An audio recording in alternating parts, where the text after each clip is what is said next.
Welcome to episode 6 of the Dog Talk podcast. Today we have Jackson Hicks, right-handed relief pitcher. Of course, I'm Spencer Pattison, the broadcaster for the Down East Bird Dogs. Jackson, good to have you on. Good to be here, Spencer. Thanks for having me. You having a good off season? Yeah, it's been good. I'm back out here in Arizona training and working and getting ready for next year. See, I'm dressing like I'm in Arizona. North Carolina isn't freezing cold, so it's not that bad, but I do miss the warmer weather.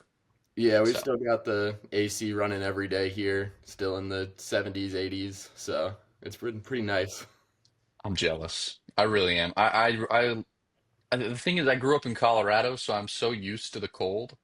But here I am wishing it was warm, like all the time. So that's kind of an unfortunate thing. But hey, you gotta dress like how you want it to be. So I got the great Bird Dogs giveaway down east home. Oh, wrong sleeve. Down east homes, gotta support. I'm jealous. How's Good looking shirt. how's training been? What have you been up to this off season?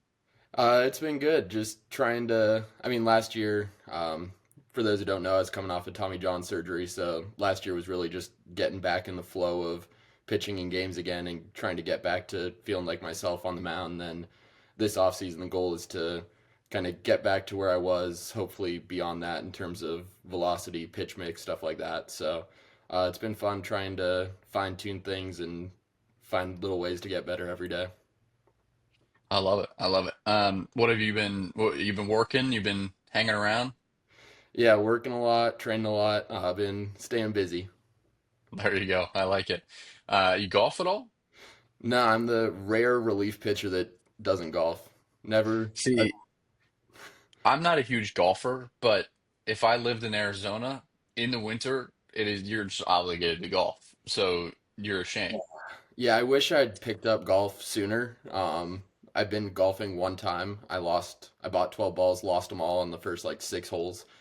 Um, and then obviously all the other pitchers are good golfers and golf all the time, so I can't just tag along and whack balls all over the course and slow them down. So kind of behind the eight ball there. Maybe we'll have to do something next year. Maybe we'll take a guy like Garrett or something and you out to the par three and go and just we'll do a training session. Like Yeah, try and get you good at golf before you head back to Arizona. yeah, I could use that. That might be a good idea. Well, let's chat about the season and about you and kind of how the season went. I'm excited to talk to you. I think we had a lot of good moments, a lot of good stories. Of course, we were roommates at one point, so that helps. But yeah, no, ever since you got signed, it felt like it was really easy to talk to you, and you gave me some good stories to work with. So that was a lot of fun. So let's start with the beginning of the season. You're coming off Tommy John. You sign with the Washington Wild Things, and you end up playing 18 games there. What was the very beginning of the season like, signing with Washington and your time in Pennsylvania? Yeah, it was a roller coaster, a lot of ups and downs. It was a great group of guys up there, good, fun team to play on with the players they had. But yeah, coming off of Tommy John, just a lot of growing pains getting back into the flow of playing in games again. Like obviously went through the whole rehab, throwing a lot of bullpens, live at bats, things like that, but nothing really compares to actually being in a game. And there's so many things that go into pitching, especially in the later innings of a game when it's close and game's kind of on the line that you don't really think about or don't focus on during your rehab. Things like holding runners on or controlling the time to the plate and worrying about bunt defenses and first and thirds and things like that. Um, and then that doesn't even go into the adrenaline, the pressure and stress of actually being in a game that can't be replicated in live at bats, no matter what you're doing. I had a great mental skills coach when I was doing my rehab and did a lot of visualization and putting myself in those positions, and that definitely helped with uh, getting into the games. But there's no substituting pitching in front of a couple thousand fans with the game on the line, people in the box, and um, results that matter. So that part was a difficult transition. Definitely. I think the way you handled it was very impressive because it wasn't the return like you wanted back to professional baseball. The numbers weren't there. You weren't mentally fully back. So when you made the when of course you got released by Washington, and then you got picked up by the Bird Dogs. When you got picked up by the Bird Dogs, it was like a complete mental switch, like a reset. You Yeah. get to restart everything. Numbers are at zero. Um, what was that like to get a full reset mid-season? Yeah, it was really helpful just to, like you said, kind of have a reset, kind of have a mental break and kind of like, hey, we're starting fresh. It's a new season almost, especially because it was right at the All-Star break. So everyone kind of got that reset. And then I met the Bird Dogs up in Canada for the road trip there. So yeah, it was just a fresh start and um, great to get kind of new voices and um, like Matt Decker, our pitching coach, was awesome from the get go. Like just asking questions that I hadn't been asked throughout the rehab process. Like, who cares about how it looks? Like, how does it feel on your arm when you're throwing the ball? And things like that, that just kind of helped me stop thinking so much about like trying to move a certain way or look a certain way with my mechanics. Because when you're going through a long rehab process, you're just so focused on trying to optimize every single thing with your mechanics. And like I filmed pretty much every throw that I made during my whole rehab process and would sit at home and just like slowly scrub through and like, oh, could my shin angle be a little bit better there? Could my arm angle at foot plant be a little bit better there? Like, what can I make perfect while I'm going through this whole long rehab process? And then Decker helped kind of get me out of that mindset of like, hey, you played 3 years with the Minnesota Twins. Your mechanics are good enough if you were able to do that. Like, let's just get back to what feels good on the mound, restore the confidence that you had when you were pitching there, and go from there. And it was just very helpful for me. Yeah, no, I think just seeing the way your brain works when it comes to baseball, I learned a ton being around you. Of course, that's something I've been that was a big focus of mine is just learn more about how these guys go about their day-to-day lives and seeing you, you're not necessarily in recovery, you're back, you're learning kind of how to pitch to your fullest capabilities again. So learning about that was a lot of fun for me. Um, Now you met the Bird Dogs in Canada. Had you ever been to Canada before? Uh, Technically, my family went on a trip to Vancouver when I was like 2 years old. So, Okay. yes, I'd been to Canada, but I'd not actually really been to Canada. Right. Okay, that makes sense. At least a new part of Canada then. Yeah, Uh, so did you fly? You flew there? yeah, flew up to Met? Ottawa and met him there. Gotcha. What was that first trip like? It was a lot of fun just getting to meet all the new guys. I'd played with Jalen in 2021, so, and then our paths went different ways and came back. It's always funny how small the baseball world is. So I texted him before I signed with the Bird Dogs, just asking about his experiences here.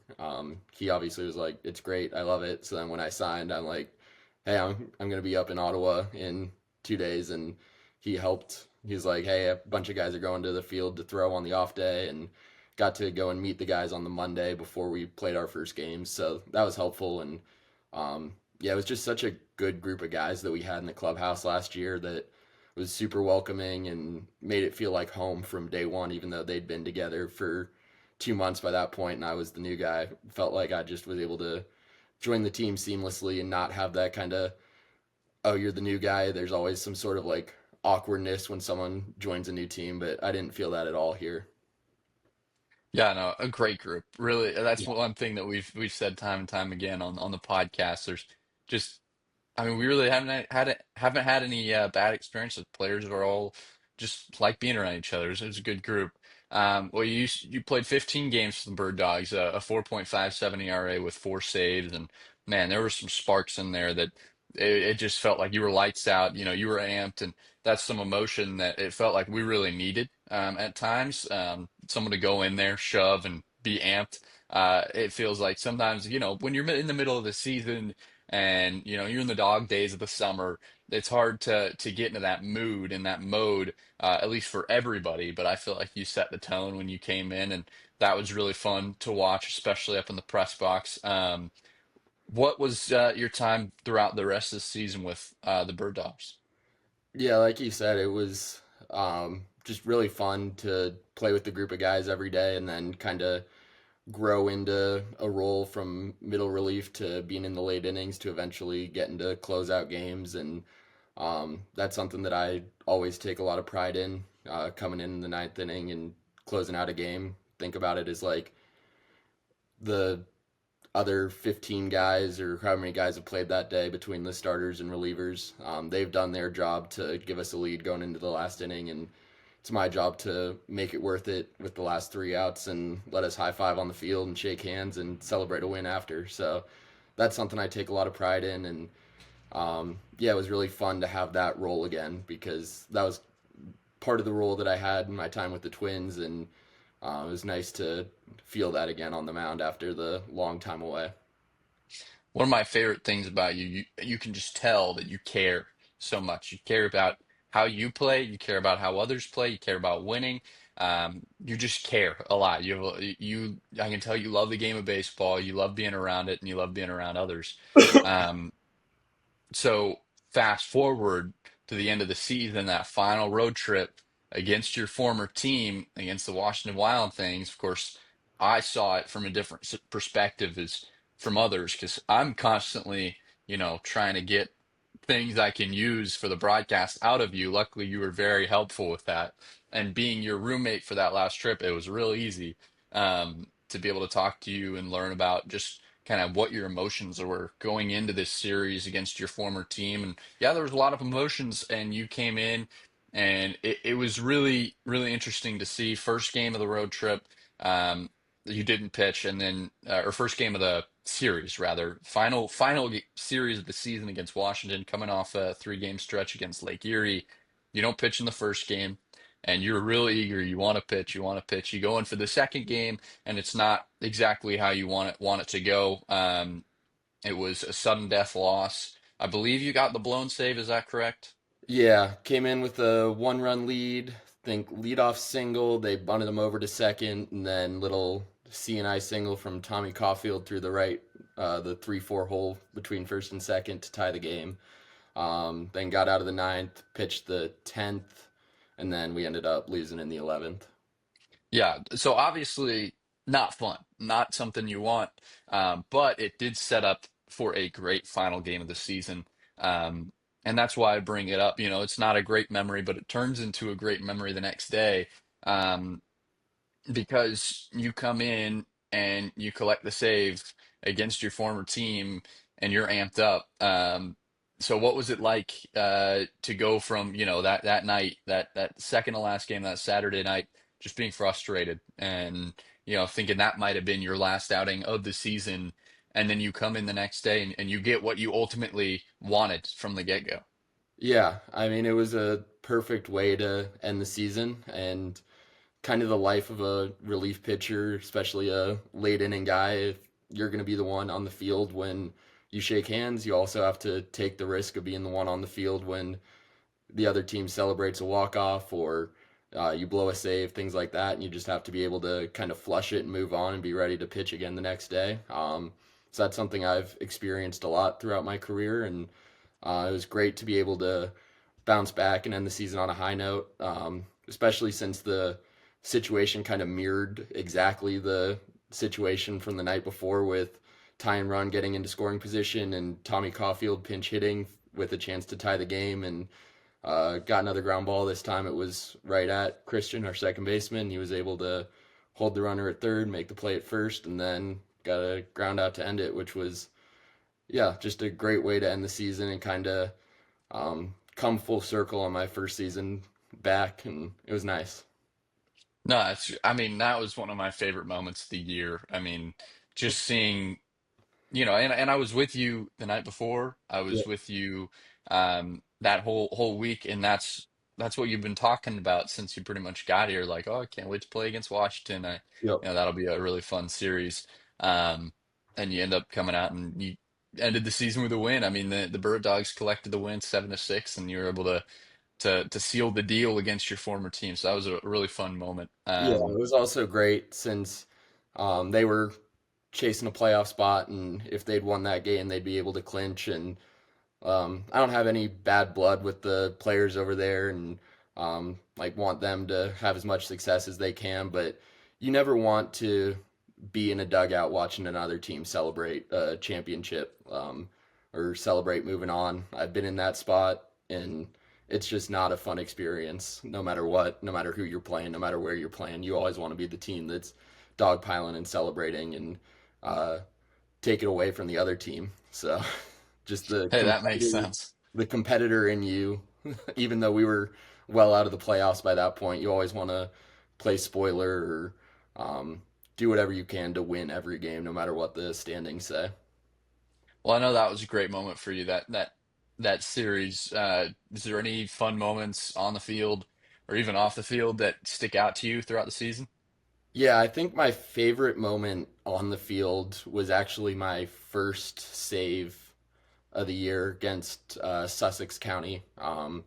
Came in on a Sunday, closed it out, and not so much my favorite moment because of how the game went, but just because of what it symbolized for me. Like having gone by that point 18 months since getting my last save, going through the whole rehab process, going through all the ups and downs of the season to be able to be back in that spot, throwing the ninth inning with a lead and getting the job done. That was special for me. So I think that was my favorite on-field moment of the year, and then off the field, just all the time hanging out with the guys. Like we all lived in a couple houses with a bunch of guys in each house, and after the game, hanging out, playing poker, playing MLB The Show, just hanging out with the guys is it's always going to be the best part of professional baseball is the time you spend with the teammates. That's great. I asked Drew Henderson what his who's the best MLB The Show player on the team. Do you have an answer for that? See, I just know it's not me. There's like, I've never been good at the show, so for me, it's just like everyone else is so much better that it's hard to like pick who's the best between them because I'm just like, holy cow, these guys hit everything. So I don't have a single person answer there. When you play MLB The Show, do you like pitching or hitting more? I like hitting. The game's just so frustrating, and like the show, 'cause it just really mirrors real baseball in terms of how hard it is to hit, unless you're like really good at MLB The Show, and then apparently it's not that hard to hit at all, because that's what I experience when I'm pitching in that game, and it's just like, oh, pan a slider down the way, backside home run, oh, let's go Yeah. fastball up and in, perfect, perfect, 450 feet to left field, so. Yeah, Yeah. it's a great game to play with your friend, but it can also just be so frustrating. That's fair. Drew told me that he didn't even play it. He just watched because it was entertaining. Yeah, yeah, I think he said uh, Trotter was the best. I think that's yeah. his That would have answer. been my instinct. He was always really good. But those games get competitive, and the guys get really invested in it, and that's always a very fun time to be a part of and watch, even if you're not playing. Love it. Who are you excited to see coming back? Of course, the 22 guys that got their option exercised. Yeah, I mean, I'm really excited about that. I think we had a great core group of players, and I think everyone coming back is going to be able to kind of build off of last year. We had a really young team. It was a lot of guys first year playing professional baseball. So I think having that under the belt will help us kind of kick on and have a much better year next year. But in terms of who I'm excited to see, just all the guys in the bullpen. Like that's who we spend the most of our time with, just because we're sitting down there for a couple hours every night and getting close. So it'll be great to see guys like Caden O'Brien again, fellow Tar Heel, David Tiburcio, another great guy. Guys like that, I'm just really excited to hang out with again. It's great, great group. That bullpen always seems fun. If I could call a game from the bullpen one day, We probably wouldn't be allowed to air it, but I'm sure it'd be a lot of fun to sit there and talk with y'all while I broadcast a game. Yeah, Probably not allowed. there's some wild conversations in the bullpen, just the hypotheticals and would you rathers and things like that. It's always just a fun time, and it's always, I think it would be a great documentary just to sit down there and film the bullpen, and especially just seeing the how the switch flips for guys. Like you'll be sitting there talking about some random hypothetical, like the 1,000 gorillas versus 100 men or something like that, and then the walkie goes off and Hicks get hot, and it's like switch flips. Forget the hypothetical. I need to ramp up and get ready to go. So that's always a fun environment and kind of just unique ecosystem that you don't see anywhere else. Yeah, that makes sense. Well, let's talk about your story. You got a great story. One of my favorites to tell on air. It's one of my favorites that I've been able to really understand and listen to. So you were born in Colorado. Shout out. No, We're in I Los messed Angeles. it up. Born in You're Los close. Angeles. You grew up in Colorado, Yes. and then you moved to North Carolina. Yes. That is Got correct. Okay, gosh, I'm a little rusty. It's been a few months. It's okay. So I've been All everywhere. I remember is Colorado because that's where I'm from. So Yep. that's what matters most. Of Um, course. so of course you spent time in North Carolina, and then you went to go play club baseball at UNC Chapel Hill. Talk to me about kind of your high school baseball, and then ended up making the decision to go play club baseball at UNC Chapel Hill. Yeah. So throughout most of my life, I was middle infielder. I pitched when I was younger, and then when I was 13 or 14, had a arm injury from overuse when I was playing on my middle school team, my rec team, my travel team, and pitching for all three and playing shortstop for all three, and ended up missing most of my probably 14U season just because I couldn't throw, and thought that that would be the end of my pitching career. So go to high school in North Carolina and playing shortstop, third base, second base, all over the infield, and by my junior year, it was pretty apparent that the hitting side wasn't my strong suit.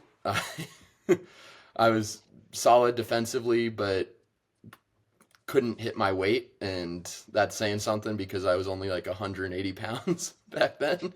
So, going into my senior year, I was like, I've got a pretty good arm. I think that I could throw pretty hard off the mound. I want to try pitching, and say that to my high school coach going into our summer ball season, going into senior year, and he's like, "Okay, maybe we'll see." And like the first half of the summer ball season goes by, keep playing shortstop, keep playing third base, no innings on the mound. Finally, like I think probably like July 2nd or July 3rd, right before the 4th of July, when everyone's out of town, we have a game. And classic high school summer ball, there's 9 kids that show up for our team. Only 2 of them are actual pitchers. So get to like the 6th inning, we're getting absolutely demolished. It's like 11-0. And he's like, "Fine, Jackson, you can go throw the last inning," and end up coming in, go 1, 2, 3, throw pretty well. And he's like, "Okay, well, we might actually have something here," and end up pitching some more and more throughout the rest of that summer. End up being our number 2 guy on the team pitching wise my senior year of high school, throw probably 25 innings. Ended up making the all conference team as a pitcher, but was 83, 84 miles an hour, which is not going to get a lot of looks at big schools. And um, even when I was living in Colorado, I was a huge UNC fan. We went on a family vacation when I was 8 or 9 years old and just fell in love with North Carolina, fell in love with the UNC campus. And then going to high school 15 minutes from there, it was like, I don't want to leave this place. Chapel Hill's beautiful. I love it here. So when I got accepted there, it was a no brainer of, yeah, I'm going to go to UNC, and maybe I won't be able to play college baseball there, but it's hard to compete with the education that UNC has to offer and the doors that that'll open after college. And just being in my hometown is really special. And I knew that UNC had a club baseball team from just being in the area, and guys from my high school or the rival high school had played on that team. And initially I was like, I don't know if I want to play there because I'm super competitive and I want to play at the highest level. And if I can't play at the highest level, is it really worth it? And then going through that summer before my freshman year and thinking, am I done playing baseball? I was like, I can't be done playing baseball. I'm gonna go out for the club team. And was pretty surprised at how competitive the club team was when I showed up for tryouts that first day. I think we had 80 something guys trying out for 7 or 8 spots on the team, and it was a lot of good baseball players. We had guys trying out who played at App State and were transferring to North Carolina for the education, or guys who played at D2, D3 schools. So it's a pretty high level of baseball, and was lucky enough to make the team my freshman year, and um, just got to continue my career for 4 years. And I kept training and pushing myself, not because I thought, hey, there might be a chance of playing professional baseball after this, but because I competitive and I wanted to win a club baseball national championship. And just kept getting better year over year, and started seeing the velocity climbing up. And my first start of my senior year, we were playing down in Florida at some high school field and pitched decently. Think I went 7 innings, but gave up 4 runs. We ended up losing 4-3. So pretty frustrated coming off the field. We'd always play a doubleheader on Saturdays, so I'm just sitting in the dugout, frustrated that we lost our opening day game. And high school coach that was there comes over and he's like, "Hey man, do you know how hard you were throwing today?"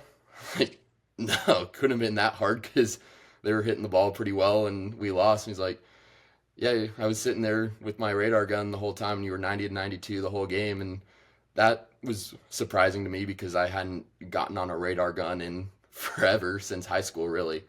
And that kind of made me realize that there could be some doors that open up for me throwing in the 90s. And of course, that ended up being the year that COVID hit. So our season got shut down after the next 2 games, and spent that summer in 2021, that summer and fall going into 21, training and throwing just most of the time at a local park, just ripping baseballs into the chain link fence as hard as I could, trying to throw as hard as I could. And then eventually went to a facility out in North Carolina, Baseball Rebellion. Shout out to those guys. Great coaches, great group of guys. And they helped me kind of refine my pitch mix and refine my mechanics a little bit. And ended up going to open tryouts for the Frontier League and the USPBL up in Michigan.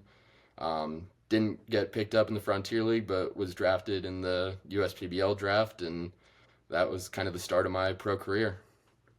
And what a great story. Just the beginning of your story too.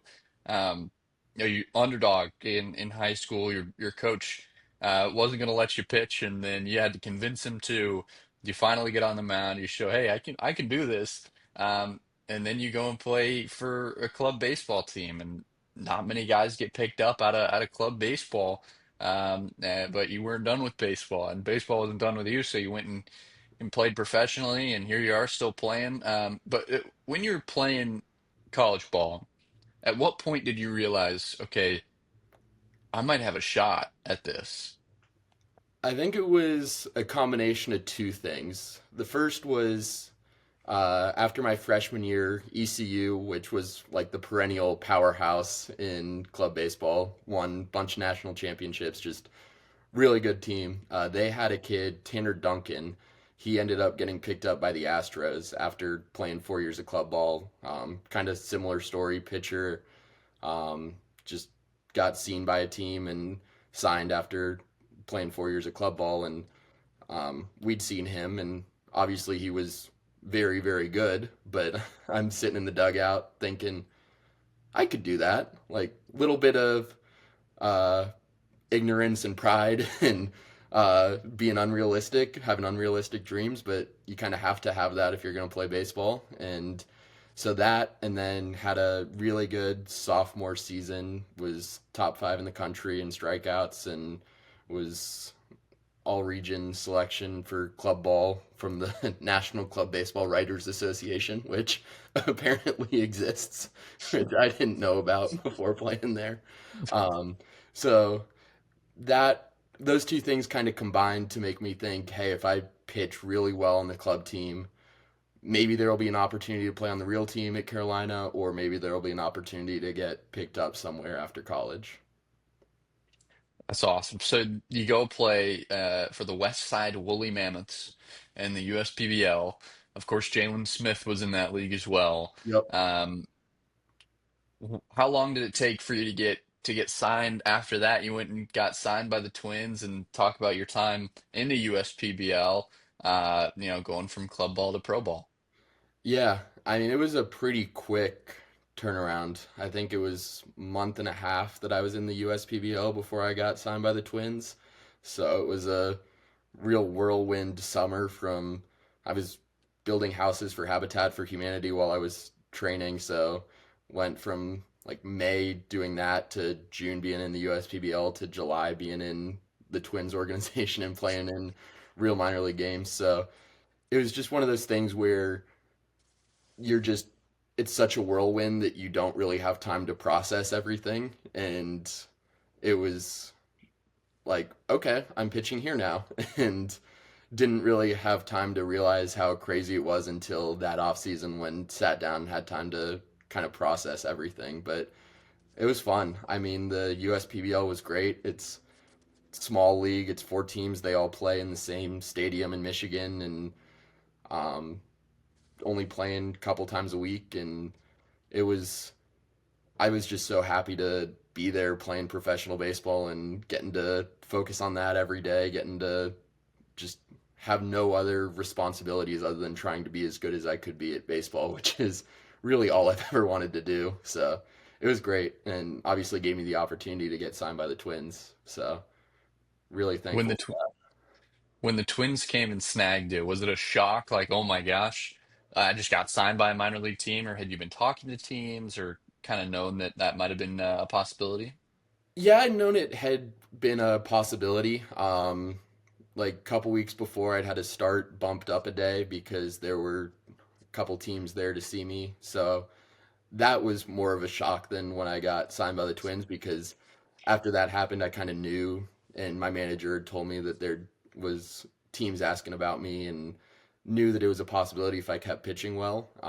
But then, yeah, it did still come as a shock because was I was just sitting at home in the apartment that they put us up in Michigan eating lunch, and my manager called me, and I was thinking it might be another thing with my start getting bumped up to throw for a team, and started to get the adrenaline of like, oh, I might be pitching tonight, and the nerves of if I pitch well enough, then I'll have a chance to get signed, putting a lot of pressure on that. And then he was like, basically, you don't have to worry about any of that. You're just going down to Florida, and Twins signed you, so you're reporting there in a couple days. So it was super exciting, and just a really cool moment for me and my family, after like for my parents who supported me through the whole thing, and to kind of have proof that the hard work was paying off, and that the crazy dream was possible.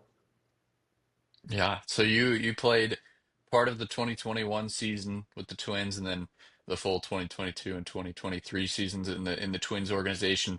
Um, Man, that's such a crazy story. I mean, you see guys picked up from indie ball and go play in the minor leagues and everything. You see that, but um, you don't see it, a crazy amount, and you especially don't see it after playing club ball and that whole process. So after you get signed, you go down to Florida. You play for Fort Myers. Yeah. Were they the Mighty Muscles at that point? Yeah. Okay, I couldn't remember when they switched. Yeah. What were they before? Now I'm The forgetting. miracle. Yes, the Yeah, I Miracle. think they switched in after 2020. That's right. So you were beginning of the Mighty Muscles. Yep. So you spent some good time there. You had some really good numbers, especially 22, 23 with the Mighty Muscles. Sub 4 ERA both seasons, I believe. More than 30 games pitched as well. What was that your time in the Twins organization like? Yeah, it was very different than any baseball I'd ever played just because they were really good about development and data, and they have so much data that they're telling us about. And I mean, I was pitching on middle school and high school fields a year before in club ball, and we don't have TrackMan data there. We don't have any sort of biomechanical data there. So it was awesome to just be able to dive into that stuff and know what my pitches were doing, know why my pitches were successful or why they weren't successful, and how I could tweak things or change things to make them better.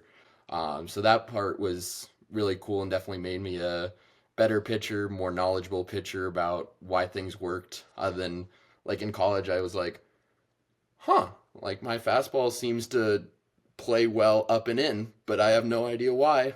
Like if I throw it there, it usually works.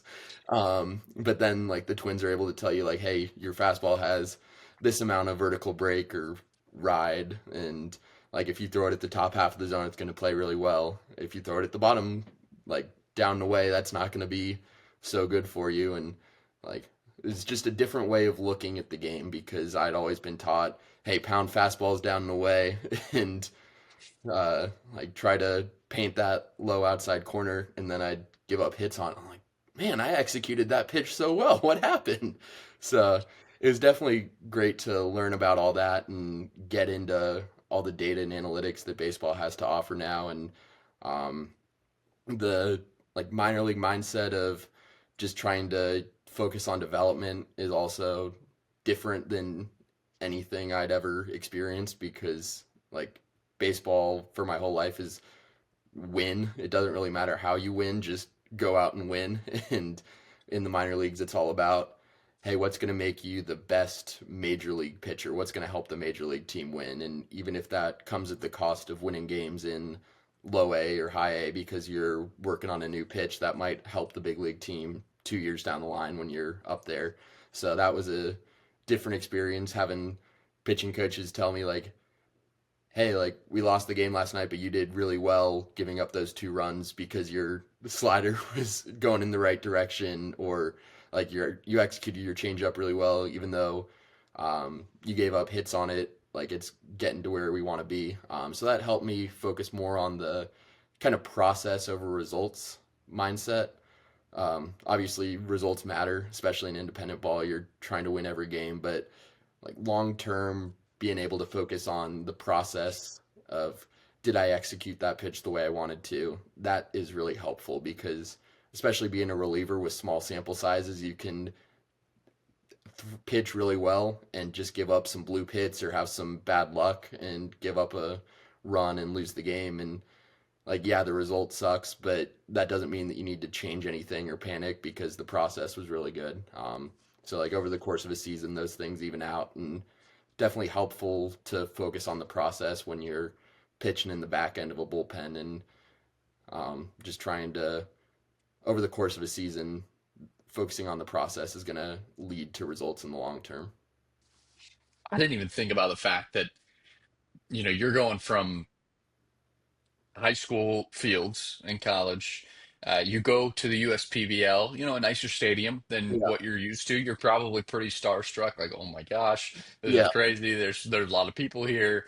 And then you go to the minor leagues and it's like, oh my gosh, this is insane. Like I didn't even think about how much of that part is a shock. But then all the analytics must have been, I mean, you mentioned it. I mean, it's a completely different way of thinking about baseball. Um, and that must have been a complete 180 in your mind, thinking like just within a month, changing everything that you've thought about baseball, and now you got to deal with a whole new change.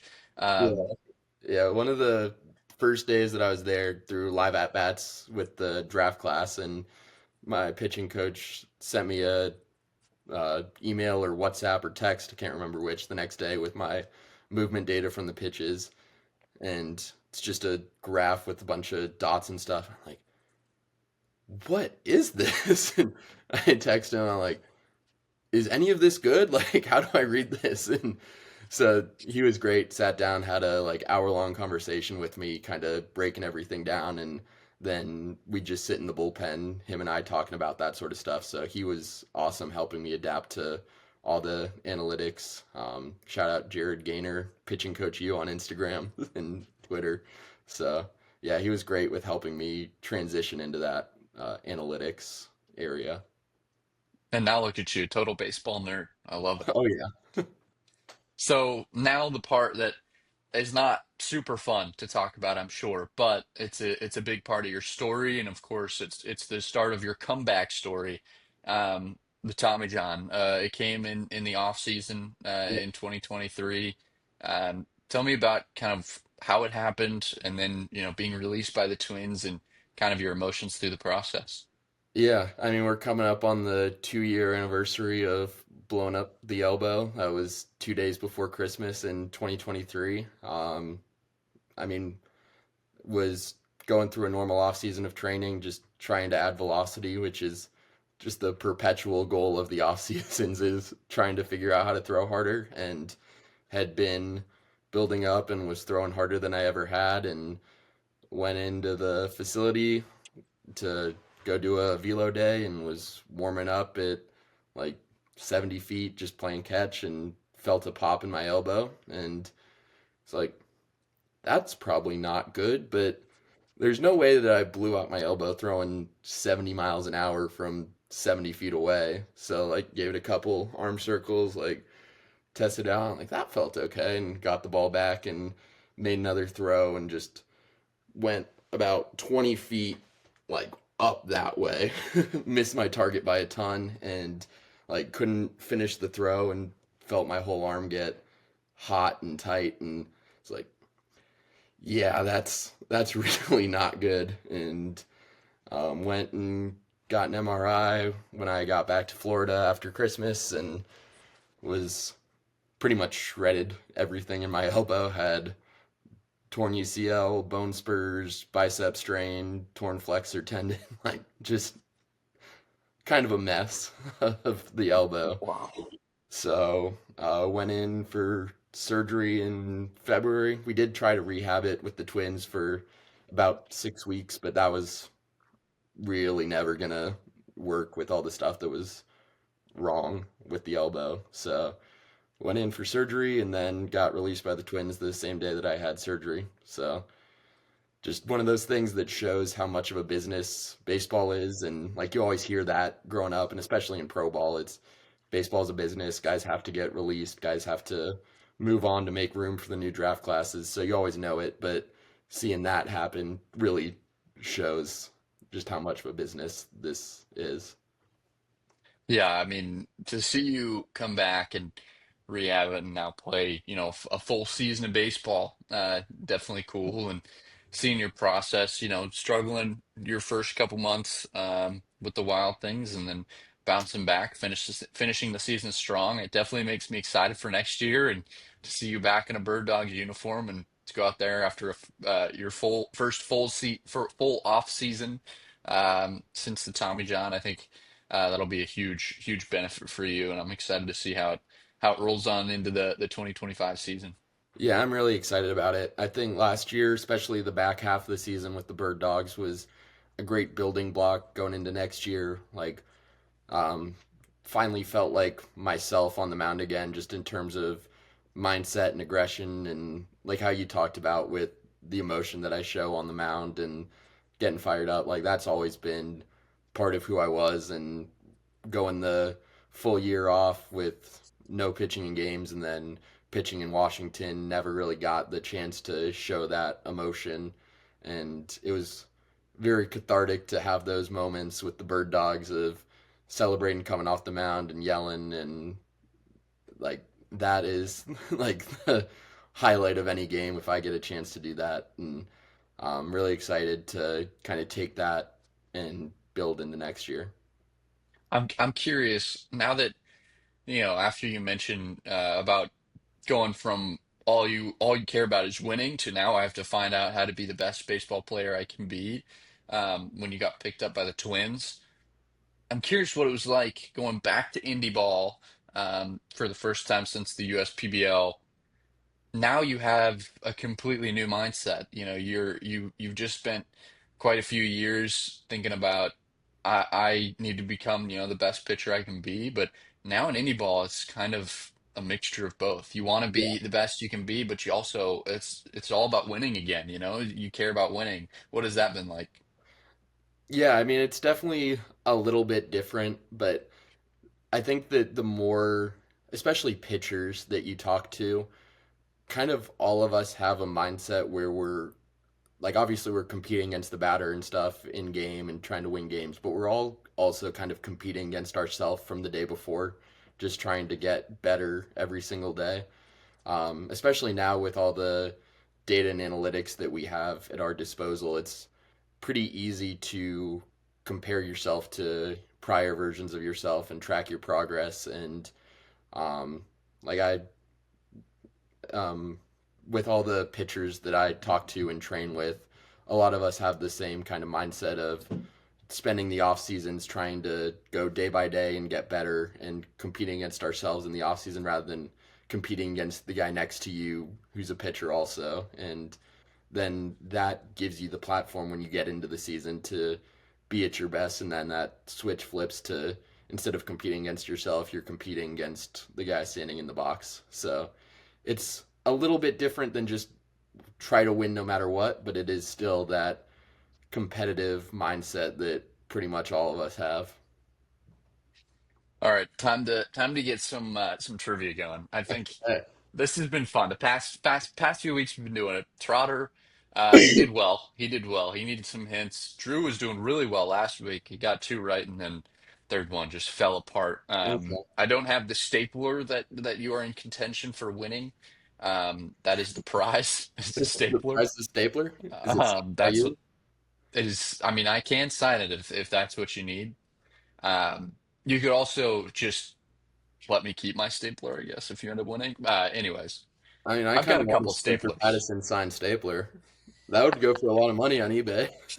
Well, I don't have it here. It's in my office. I'm at home.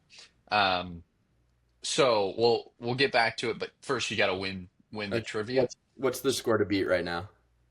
It's two that I mean, the score is three with hints is what the best score is. Okay. Like out of all there's three questions, but all of them had hints so far. I believe Drew had two right, and then the last question he needed some hints for. Okay. Am So I we'll going see to if be you at can a do it without disadvantage? hints. Am I going to be at a What? disadvantage since I was only here for half the season? No, I curated these to Okay. ones that you would know. It's not the full season. Things that you would know, and one of them you pretty much already answered throughout the podcast. So this will be, I Okay. think you have the easiest Oh, answers. don't say that. So I think you do. I think you do. But it'll make it worse if you get them wrong. So I know. Now you that's a just good thing. put the pressure on me. You do well under pressure. Okay, first question. Who was the final player to sign with the Bird Dogs during the 2025 season? Oh, great. Pretty sure that's Andrew LaCour. It was not Oh, are we not because counting trades? that is, yeah, that I guess final player to sign. I said that Okay. right. So not the Okay, player, not the last player to join the Bird Dogs. The last player to correct. sign with the Bird Dogs. And I think this would be, Okay, then I can't Kalai. remember if it would be either way or no, it was not Kalai. I'm pretty sure this was actually the final person to join the Bird Dogs too. Oh, Christian Adams. Yes, Okay. Christian Adams. Okay, took you a couple tries. That'll Yeah, that'll bump you down a little that's bit. that's tough. Um, Tough start. so I think you're still in contention for a tie, and then we'll do some kind of rock, paper, scissors, I guess, if it Okay. ends in a tie. But I'm sure someone down the line will get it three out of three. So you probably already lost a stapler, Yeah. unfortunately. Dang. Question number That's two, so lucky right there. you've already answered two of the answers for this, but there is a third answer. The Okay. three teams that you earned saves against, you mentioned two of them already, but give me all three. Okay. First one was Sussex County, and then I had two against the Jackals and one against the Wild Things. Bang, I knew that was going to be easy. Question number three. In your final game of the season, the final game for the Bird Dogs, 7-6 win, there was a home run during the game. Who hit that home? LeBoy hit the home run. LeBoy hit it to right field. Bang. Yeah. So two, and then yeah, you're about tied with Drew Henderson, I think. Okay. You didn't need hints, but you need clarification. So we'll say hints is I the think that's same. like a 2.99. 2.99. Oof, maybe 2.75 if you're lucky. Okay. You're we'll 2.67. we'll see how it goes. All right. Yeah, you're unfortunately that's a little old. It's almost the new year. We gotta move on.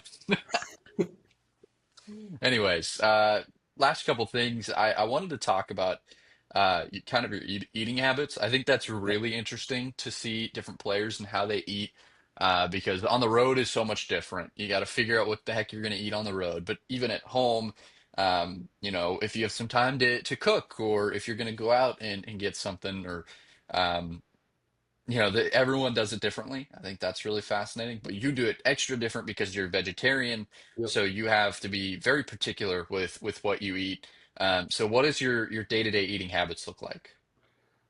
A lot of eating the same exact thing over and over for months on end. Especially in the off season when I do have time to cook and meal prep and I'm not on the road every couple of days. Pretty much have the same exact breakfast, lunch, and variation of dinner every day. Of like breakfast will be um, like the how they make the protein waffles and protein oatmeal and things like that. So waffles, oatmeal, protein bar, little shake with some collagen and protein in it. Lunch have pesto pasta pretty much every day. The red lentil pasta that they make has a lot of protein in it, so that's my main source protein for lunch. And then for dinners, I'll do some sort of grains bowl with tofu to get my protein. Then just switch out the vegetables and add-ons. This week I made kind of a Mediterranean-ish bowl with some potatoes and falafel and hummus and tzatziki and some olives with my Sounds like a tofu. lot of stuff that I'm afraid of. Yeah, yeah. It was actually really good. I would offer to save you some, but I won't see you for a few months, and I think it might go bad by then. But maybe when For I'm sure. back in Kinston, I'll make you a bowl. We'll see about that. Yeah. And What then, about road trips? Yeah. yeah, in season it's more difficult. Just trying to find places to eat. Um, a lot of places on the road. There's Chipotle's obviously a go-to. I discovered BB Bop this year, which is kind of like a Asian version of Chipotle, and that's awesome. Kava's great.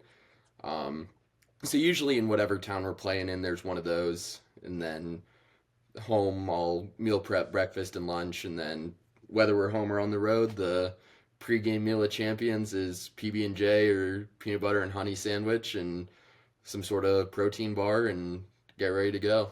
So I don't like to eat too much before the games just because don't want to be heavy on the mound and have any sort of stomach pain while I'm pitching. So PB&J actually works out pretty well, and even guys who aren't vegetarian are housing PB&Js there with me before games. So that part's not too hard. It's more just, especially in the off season when I'm training hard and burning a bunch of calories and trying to keep up with, like, make sure that I'm building muscle and getting stronger. That's when it's most challenging in terms of making sure that I'm getting my protein intake. But I've been doing this for so long. I've been a vegetarian since I was 9 years old, and it's my sixth or seventh off season in pro ball now. I didn't try to do the 6-7 there. I was just Maybe the joke isn't over. yeah, I was trying to do the math. So I kind of know what I need to eat to fuel my body. And um, in the beginning, I would kind of design my meals with the MyFitnessPal tracker and make sure that I was getting enough macros. But now that I have done it for so long, I kind of just know what I need and just cook on Sundays and then eat it throughout the week. Didn't you say Taco Bell has a really good Yeah, vegetarian menu? Taco Bell is sneaky. A lot of people don't think of it as a great spot for vegetarians, but they have a really good vegetarian menu with black bean burritos and the Crunchwrap Supremes and the spicy potato soft shell tacos are actually incredible. And that's Luke Truman approved. He tried one of them when I ordered them Really? last year. Yeah. So, There you go. yeah. That's awesome. I think I'm a very picky eater, so there's not a lot that I'm super keen on trying. But seeing kind of what you ate, the BB Bop was delicious. That was really fun. I Yeah. enjoyed BB Bop. You love I could use bibimbap. that again.